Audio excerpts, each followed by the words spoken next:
One India ಕನ್ನಡಕ್ಕೆ ಸ್ವಾಗತ. ಹೀಗೆ ಮುರಿದ ಗುಡಿಸಲಲ್ಲಿ ಕುಳಿತಿರುವ ಈ ಹಿರಿಯ ಜೀವ ಕೆಂಚಪ್ಪ ಸುಳ್ಯ ತಾಲೂಕಿನ ಮರ್ಕಂಚ ಗ್ರಾಮದ ಬಾಳೆಡಿ ಎಂಬ ಕಾಡಿನಲ್ಲಿ 50ಕ್ಕೂ ಹೆಚ್ಚು ವರ್ಷದಿಂದ ಒಬ್ಬಂಟಿ ಜೀವನ ನಡೆಸುತ್ತಿರುವ ಈ ವ್ಯಕ್ತಿಯ ವನವಾಸದ ಕತೆ ಕೇಳಿದರೆ ಎಂಥವರನ್ನು ಒಮ್ಮೆ ಬೆಚ್ಚಿ ಬೀಳಿಸುವುದಂತೂ ಸತ್ಯ. ಸುಮಾರು 50 ವರ್ಷಗಳ ಹಿಂದೆ ಕಾಡಿನಲ್ಲಿ ಮರೆತ ಮಚ್ಚನ್ನು ಮರಳಿ ತರುತ್ತೇನೆಂದು ಮನೆಯವರ ಬಳಿ ಹೇಳಿ ಹೋದ ಈ ಮನುಷ್ಯ ಮತ್ತೆ ಮನೆಗೆ ಹಿಂತಿರುಗಲೇ ಇಲ್ಲ.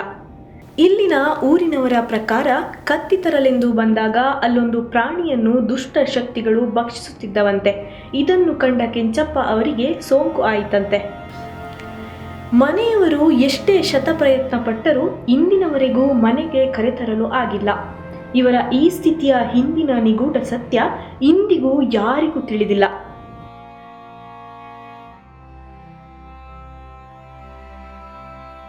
ಪ್ರಾಣಿಗಳಿಂದ ತಪ್ಪಿಸಿಕೊಳ್ಳಲು ಸೊಪ್ಪಿನ ಗುಡಿಸಲು, ಮಲಗಲು ಕಲ್ಲು ಹಾಸಿನ ಹಾಸಿಗೆ, ಕಾಡಿನಲ್ಲಿ ಸಿಗುವ ಗೆಡ್ಡೆಗೆಣಸೆ ಇವರ ಆಹಾರ. ಹೇಳಿ ಕೇಳಿ ಸುಳ್ಯ ತಾಲೂಕಿನ ಅನೇಕ ಗ್ರಾಮಗಳು ಆನೆಗಳ ಸಾಮ್ರಾಜ್ಯ. ಕೆಂಚಪ್ಪ ಅವರು ವಾಸಿಸುತ್ತಿರುವ ಬಾಳೆಡಿ ಕೇಳಬೇಕೆ? ಮೊದಲೇ ಕಾಡು ಬೇರೆ. ಆನೆಗಳು ಅದೆಷ್ಟು ಬಾರಿ ದಾಳಿ ಮಾಡಿ ಸೂರನ್ನೆಲ್ಲ ನಾಶ ಮಾಡಿದರೂ ಕುಗ್ಗದೆ ಮತ್ತೆ ಮತ್ತೆ ಗುಡಿಸಲು ನಿರ್ಮಿಸಿದ್ದಾರೆ.